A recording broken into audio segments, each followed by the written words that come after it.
Hey everyone, this is really embarrassing, but I just need to ask a question.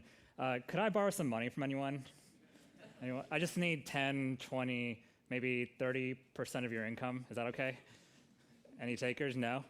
Okay, I get it. You're not sure if you can trust me. You don't know what I would do with that money. And by the way, if the answer is yes, see me backstage after the talk. We can talk about it.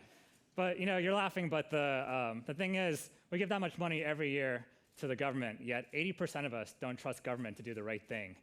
That's been on the rise for the past couple decades. It's the highest in modern history, and it's rising all over the world, in fact. And a couple reasons were cited in the study that was done by Pew. One, we feel a little bit disengaged and disconnected with government, really. And we feel like government doesn't pay attention to what we say or do. So 80% of us don't trust government. 80% of us feel like the government officials don't care about what we think. And when we do connect with government, it's usually not a very good experience. Just think about that line at the DMV or the red tape if you own a small business, have been trying to get a permit. And so we think about all this, and many people conclude, okay, well, it's time to get rid of a lot of these government programs and defund them or something else. There's got to be some other solution.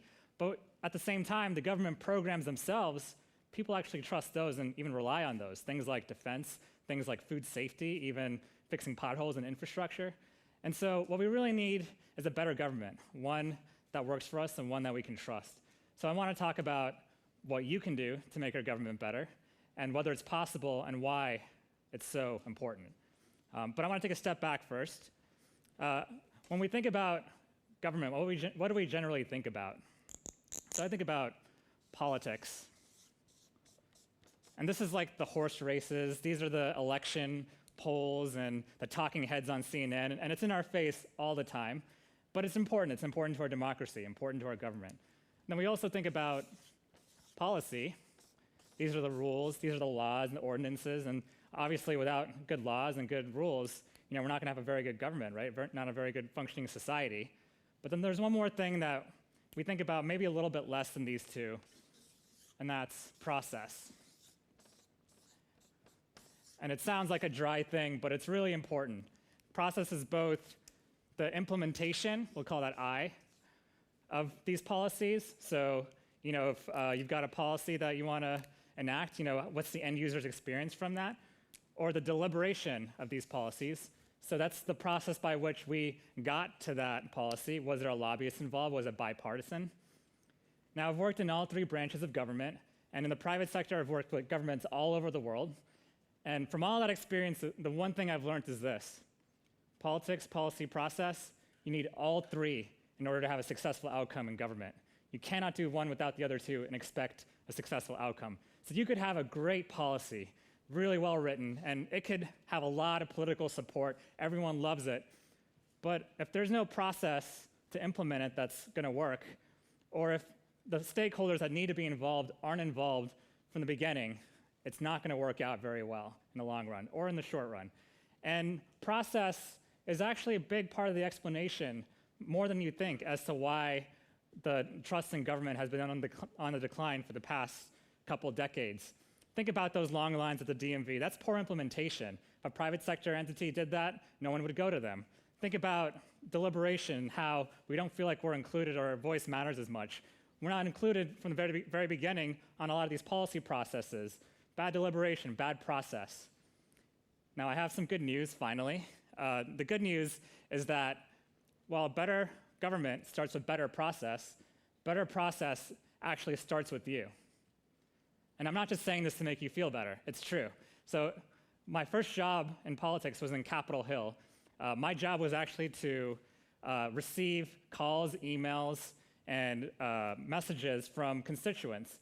And one of the things that we saw was, we saw a lot of calls and emails about politics, a lot of them about policy, but all the calls and emails about process, I put in a separate pile.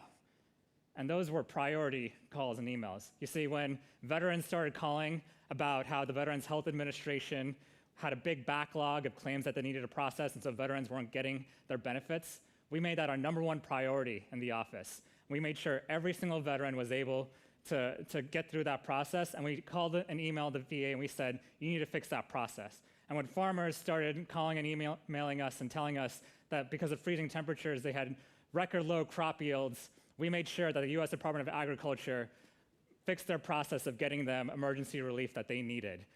Your voice is incredibly powerful when it comes to process, and your voice actually creates a mandate. So when you call, when you show up, when you speak up, and when you say that you want processes to change, it makes a huge difference. And the reason why is because just think about every campaign you've heard of, every campaign promise. Presidential elections are a great example of this. Everyone says they're going to change Washington, drain the swamp, hope and change. We've heard it for years now, right? Exactly. But when they do go into office and then they hear from constituents or from people that work with their agency that the process is messed up, that turns on alarm bells in their head and says, oh, wait a minute, I promised this when I first came here. So here's the thing, though. If you do reach out to your leaders and they don't respond to you about process, then you also know that it's time for new leaders. It's time to take them out. So process is incredibly important, and we need to keep our leaders accountable on process because it's what's annoying us and what's making us upset about the way government works. And so your voice does two things. One, it makes process a priority for our leaders. And two, it enables the change makers in government to innovate and to change things. So I'll give you an example of that. So at the White House, I ran a task force on technology policy. And one of the things that we were looking at was how we can use technology expertise to save on costs and make processes better. And we found that agencies would procure software customized to whatever they need, which was great. And they would a lot of times build it in-house. So I'll take a hypothetical example here. So the Department of Treasury, let's say, needs a new payroll software. And so they make it in-house, spend $1 million or $2 million. Great, they've got their payroll system. Then the Department of State needs a similar payroll system, but they're not talking to the Department of Treasury. And so they make their own payroll system. And then 10 other agencies start making payroll systems. And so now you're spending millions and millions of dollars on something the government already owns. And so we said, okay, well, we're going to have a central repository where everyone submits all the custom software that they've built. And we're going to go one step further. Sure, State Department will go to the repository and say, oh, there's already a payroll system. We don't have to build our own. But then we're going to share that with the general public. And so if you have a business that needs a payroll system, you could use the Department of Treasury's payroll system for all you want. So isn't that great, right? Because now you're giving the taxpayers a product that their tax dollars paid for. But here's the thing about government. It's very risk-averse in those working environments. And so innovators feel like they can only make incremental change when there's no mandate from the outside. And so we ended up tempering down the policy, and we said, okay, only 20% of the source code in that repository will be released to the general public. And we put it out for public comment, not thinking we would get much of a response. But somehow, some people did catch on to this and started publicizing it, and then we got tons of response, and it was fantastic. Why not? Why wouldn't it be bad? And so those public comments really enabled the innovators in government to change things and push forward with a process that is going to save us money and time, a better process. Better government starts with better process, but better process really does start with you. And get asked all the time, is it possible in these huge bureaucracies to make government better? They're just too big. And the answer is absolutely yes. Governments all around the world are doing it, and they're doing an amazing job. And every government everywhere has new innovations every day, and we all share what we're doing and what's working well. We just need to test, and then we need to expand, and we need to expand and help scale a lot of these great solutions. So, are you a little bit upset that you feel disconnected from government and wish you could work with government agencies on solutions? Challenge.gov is a website where government agencies are crowdsourcing solutions to some of the biggest problems going on right now, like the opioid epidemic. You could actually make some money if your idea is good enough. See, now I'm giving you ideas to make money rather than asking for money. And who likes doing their taxes? Anybody? Anyone like doing their taxes? No? Yeah. There was a yes, okay. Well, Estonia, the average amount of time it takes for someone to do their taxes, 3 minutes, not 3 weeks, not 3 months.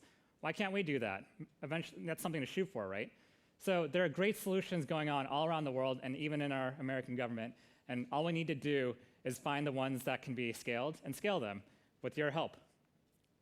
Better government starts with better process starts with you. I want to end by talking about why this is so important.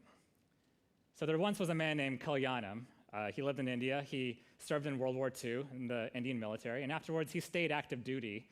And he had a wife and 2 young sons, and it was on active duty that one day he suddenly died. Now, the Indian government was new at the time, and so it didn't do much well. It just won its independence. But what it did do was take care of its fallen soldiers. And so with a really modest military pension, his wife and kids were able to get by. And in fact, his oldest son was able to go to medical school, graduate from school and go to medical school, and then come to the United States and become a doctor, a dream that he'd always wanted.